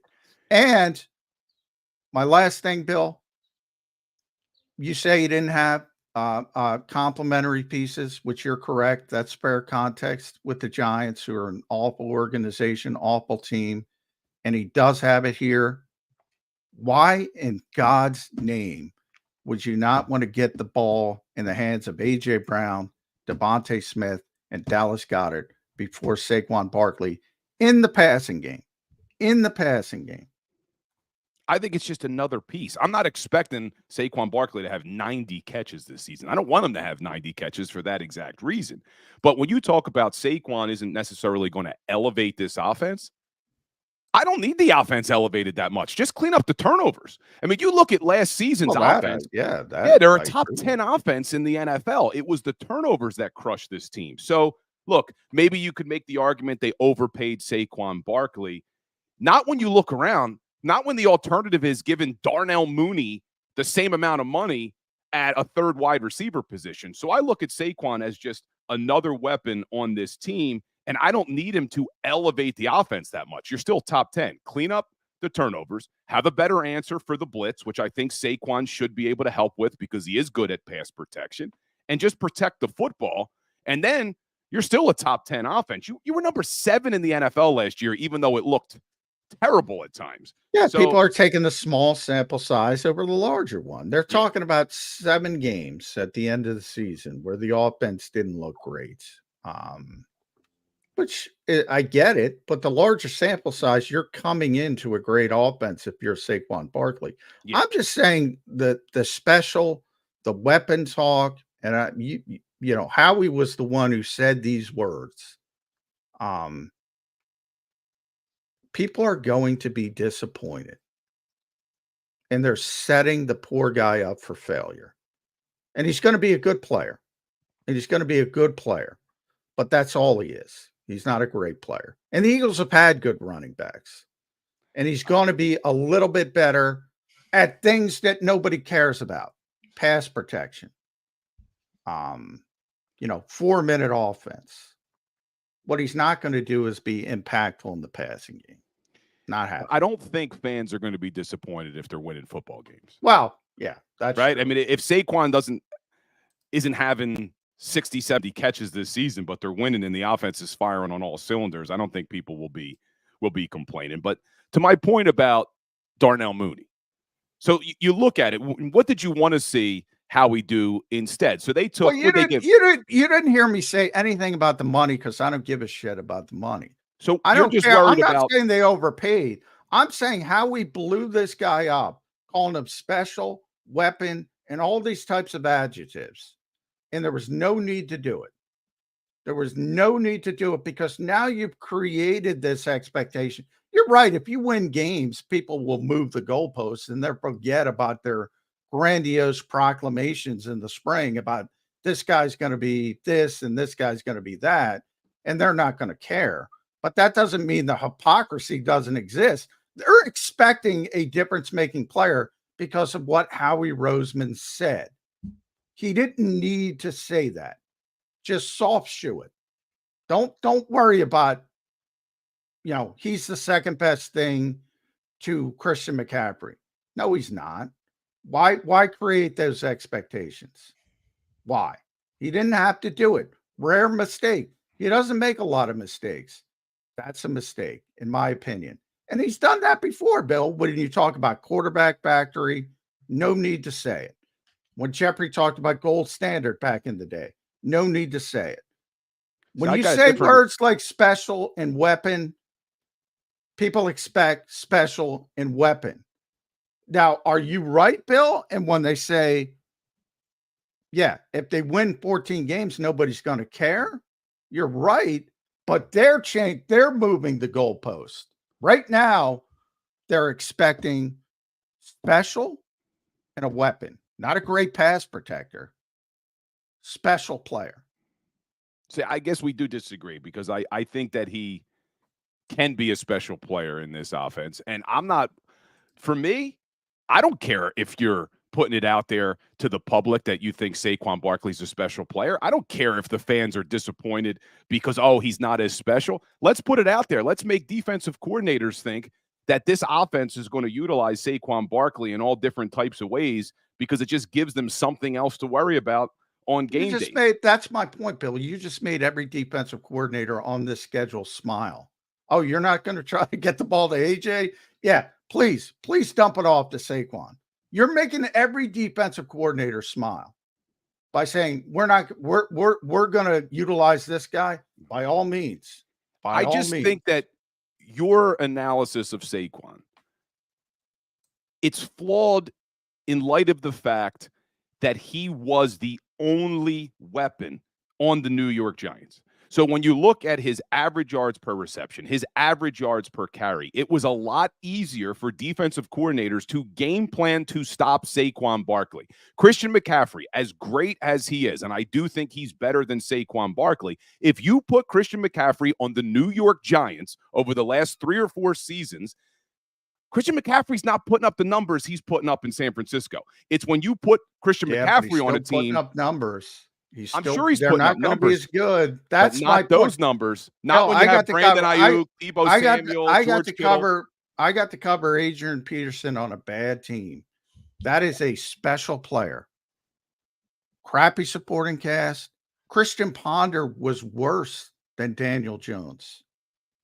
2,000 yards. MVP with Christian Ponder. Special players are special. I guess no matter the circumstance. I guess the question is what standard are we trying to hold Saquon? Because to me, you can call someone special without comparing them to one of the greatest to ever do it in Adrian Peterson. I think Saquon Barkley can be special in this offense and not reach the levels of Adrian Peterson. Adrian Peterson's one of the greatest running backs we've ever seen. Oh, yeah. I'm saying he was special. That to me is special. I'm not comparing the two. It's not even close. That's why I bring it up. It's bad supporting cast didn't matter. Tornado didn't matter. Nothing mattered. With great players, nothing. You talk about Christian McCaffrey. Look at his numbers in Carolina. Now he put up some good numbers. Yeah, he did. 1,600 yards rushing, 1,400 yards rushing, over 1,000 passing, over 1,000 receiving, with a bad team. Special players are special, and they figure it out. They don't have a Jalen Hurts factor into this, though. I mean, Saquon Barkley can be the best receiving back in the world, but if the quarterback doesn't he factors in the running back. Yeah, I mean, that's what I mean. Like, put McCaffrey on the Jalen Hurts-led Eagles. What's he going to do? I think he's going to be great, but now, that's a good question. That's a good question. He doesn't like throwing it to the running backs. He doesn't, and that's the big part of me. You guys are arguing about, how good Saquon can be. I think that's a good point, but hold on, buddy. I wonder if the quarterback is the more important part of the equation, where if Jalen doesn't want to throw the ball to running backs and he's going to be, he doesn't want to do it much, then it's all mute, right? I mean, it doesn't even matter. He could be the best receiving back in the world. If he doesn't get the ball, he's never going to be able to show it. Yeah, I'm trying to look up. I just wanted to see in 2019, but for some reason I was trying to see who else he had. Hey, Buddy Boy's coming to take a look. You want to say hi? What's up, little Bill? This is Leo. Bud. Leo's ready. Leo. I'm sorry. Saquon Barkley jersey ready. Your dad. Yeah. I'm sorry, bud. Leo came in. He's like, Johnny Mac, you better shut your ass up about Saquon Barkley. Yeah. I just wanted to see in 2019, and I'm going off of memory now, when Christian McCaffrey, it says sugar. It says sugar. I'll be right there, buddy. When Christian McCaffrey was putting up over 1,000 yards with the Carolina Panthers, I was just trying to see who their other weapons were that season, because I think they still had, just looking at the receivers, DJ Moore, Curtis Samuel, Greg Olsen at tight end. I still think they had better weapons, as bad as they were, but you're right, their quarterbacks. Bill, even as good as the weapons are this year for the Eagles adding Saquon, what do you think about the Jalen Hurts element of it? Like, he hasn't ever really shown to like to throw the ball back to the running back. I'm with you in that I think Saquon's going to make the offense better. But in a way, I'm also with John, where it's like, I don't really see him being a big impact in the passing game. DeAndre Swift is a good pass-catching back. Kenny Gainwell was a receiver in college. They don't throw the ball to running backs. I don't know if that's going to change from Jalen Hurts. I just look at Kellen Moore's history. Kellen Moore's been an offensive coordinator for 5 seasons, right? You go back to 2019, Ezekiel Elliott had 54 catches out of the backfield. 2020, Ezekiel Elliott had 52. 2021, him and Pollard combined for 86 catches out of the backfield. 2022, him and Pollard combined for 56. And then last year, Eckler had 51. So if you look at the history of Kellen Moore's offenses, history would tell you they're going to utilize the running backs. I know John's saying, why would you take the ball out of A.J. Brown and Devontae Smith's hands? But at the same time, I look at our running back as the answer for our third wide receiver because they still lack in that category. How many people would have loved to get more from Quez Watkins, Olamide Zaccheaus, or Julio Jones last year who filled for that wide receiver 3? Well, now you basically said, okay, the wide receiver market's going crazy. I'm not giving Darnell Mooney 3 years, $39 million when the guy had 400 yards last year. But what I'll do is I'll utilize Saquon Barkley instead and give him less money than people are paying this crazy wide receiver market. That's how I look at it. Now, you're right, but I would argue, and apologies to Bill and his son at Bill Colarulo. You can drop F-bombs again. X.com. Make sure you follow Bill on Twitter. Listen to him. When are you going to be on 97.5, Bill? So I'll be on tonight, 6 to 10. I'm doing the night show tonight. And 6 then to this 10. week, 6 to 10 tonight. And then this week, 2 to 6 tomorrow, 10 to 2 Thursday, Friday, the weekends. Turn it on. I'm usually on. No, I listen to you all the time. You know I love you. I love the spirited conversation. I love your ability to come back. But I would say to your point about Kellen Moore, and you're right about his history, I think it has more to do about the quarterback. Again, I go back to Phillip Rivers because Nick Sirianni loves Phillip Rivers. And if you go back to 2020 in Indianapolis, Nyheim Hines caught 63 balls out of the backfield. Jonathan Taylor caught 36 out of the backfield as the lead back. That was Nick Sirianni's offense. Yeah, so it's more Jalen probably. Yes, it's more the quarterback, and the quarterback is comfortable. And the quarterback, in the case of Phillip Rivers, he wanted to dump it off. You know, he's not going to run. He needed to dump it off. He utilized Nyheim Hines to a significant degree, and that's what I think people are missing. Jalen Hurts doesn't want to do it. He's not comfortable doing it. And I think pounding the square peg in the round hole is a bad way to go, especially for, You know what the best part is, John? We're going to find out. We're going to find out. Less than a couple months, baby. And we're both on every day, so we both live with the consequences. Yeah. And Leo, what do we say? As always, Go Birds. There you go, Leo. I love it. Thanks. All right. Bill. All right, guys. Sorry about that. Leo was supposed to occupy himself for. That's all right. Leo needs his pop. I'm good with Leo. that. Leo came in for a special appearance. He made the show Thanks, better. bud. Bill, thanks for joining the show. Lil Leo, thanks for joining the show. Thanks, guys. I'll see you next week. Thanks, bud. See you, man. What do If you missed any of today's show, Sorry, I didn't mean to play that. My bad, Johnny Mac. Good segment there, Johnny Mac. That was a great debate. Yeah, I wish, and I know people aren't going to listen. I wish, because I think Saquon Barkley is a very good player. I think he's going to help the Eagles. I think he's going to be a better running back than DeAndre Swift or Miles Sanders. I don't think he's going to be a difference maker in the passing game. Me and you had this conversation on the show before, so I'm more on your side of it. I really am, and it's honestly less about the player of Saquon and more about the quarterback who just doesn't like to do that. Well, that's part of it. Yeah. I mean, but I did think Bill had good points. I mean, I thought both of you guys had good points. I thought the passion was great. Let me go to 2 super chats because they come during the segment. And I don't like to interrupt the guests for them. But Jameson says, love the passion, J Mac. Never seen you this heated before. I get that heated all the time. Yeah, Jameson, you got to check in the Birds 365 more. Johnny Mac is always passionate when he's talking about football.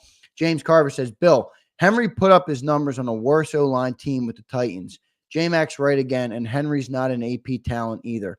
J-Mac wins again. James Carver dubs Johnny Mac. Well, I've just been around long enough that I know it does not matter with truly special players. And by the way, that's not Saquon's fault. That's other people putting that description on him. So that's not even his fault. You know, he was picked number 2 overall. Even that's not his fault. The Giants shouldn't have picked him number 2 overall. But that's more about the status of the game in the modern era. None of that is his fault. Howie Roseman called him special. It's not like he walked in the door and said, I'm special. But I'm saying the history of this game, and I got to cover some special players. Randy Moss is another one. Yeah. Didn't matter who the quarterback was. Now, and that's even more pronounced because you need a vehicle to get you the football. But when you're that open and you're running behind people, you make it easier for them. Now, in the case of AP, of course, it's not fair to compare people to him, but special players are special. That's the comparison. That's the only comparison I'm trying to make. Doesn't matter supporting cast. You're going to be better with a better supporting cast. But he already proved in New York he's not special. I'm sorry. Yeah, it's tough to argue that. I mean, you know, I thought overall, though, I really did think it was a good conversation. We had tons of good commentary in the comments. Appreciate everybody. And real quick, Zander. Yep. I know we got to, if we're going to a break. No, we're not. We'll skip the last break here. We can just. I wish more people would look at. Bill brought up all the numbers of Kellen Moore, which I get it. Look at Indianapolis with Phillip Rivers. Not only getting the ball to running backs out of the backfield, hot routes, picking up blitzes. Look at that. When you start to say, oh, Nick Sirianni doesn't do this, Nick Sirianni doesn't do that. Well, he did it. The difference is the quarterback. That's why I keep going back to that. Is that right? The difference is the quarterback. Of course. Yeah, that's why I just I don't even think I have to argue you on saying how elite or great Saquon Barkley is. I don't think he's going to be used that way. I don't know how he's going to be used, and we're going to find out. Well, I don't think he's going to be used that way, nor should he, by the way. By the way, that I agree with you. I mean, I'm getting the ball to AJ Devontae in Dallas. Have you put on your reporter cap for a second? Have you gotten a report from a source, from anybody you talk to on a day-to-day basis about the Eagles? Do they really think that Saquon Barkley is going to be used like Christian McCaffrey? Is that the organization's thought process? Or is that blown up by everybody that's outside the room? The organization believes he's a special player. As far as what that means, that's where you give the baton to people with open and they take it 17 different ways. They believe he's, if not the closest thing to Christian McCaffrey, close to the closest thing, if that makes sense, to Christian McCaffrey. They think he will have a Christian McCaffrey-like impact on their offense. Take that as you will. I don't like it. You know, I don't like it. I don't like the thought of it. Again, first of all, not only do you have to be that type of player, which he's not that type of player, but you also have to change your offense to take advantage of that type of player. And I don't like that.